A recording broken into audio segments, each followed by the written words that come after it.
And actually, I've got in writing from a lawyer, he admits that the lawyers will collude and target the concerned parent because that will drive the court proceedings.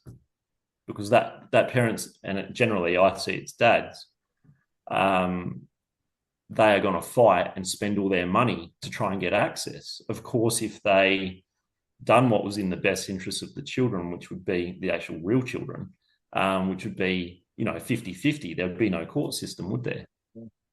And that's the thing. It's spot on based on.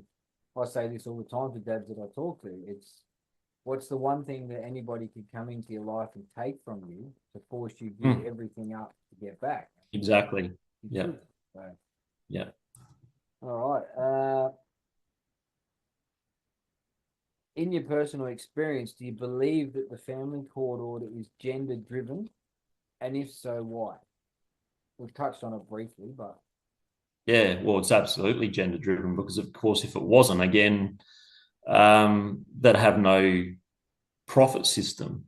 If it was just split 50-50, let's just use the word custody,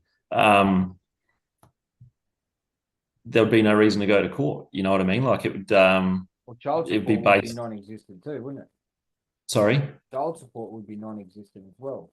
Yeah, that's right. Yeah, Yeah. yeah.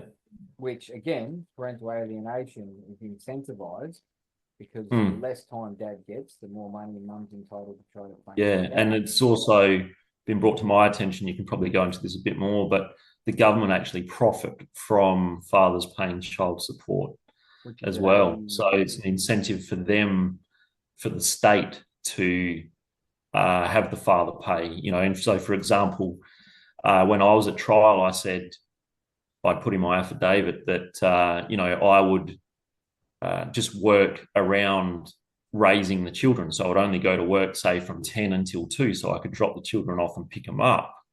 And the judge turned around and said to me, well, that would affect your ability to earn. And I said, it doesn't matter. I don't need to work. I only work by choice. And you could tell she saw that as, oh, well, you're not going to pay as much tax, or potentially, the government's not going to profit from me as much. So we're not going to have that, no. Yeah. Corrupt as all fuck, mate, if we're being honest, isn't it? Absolutely. Yeah. And here comes the doozy and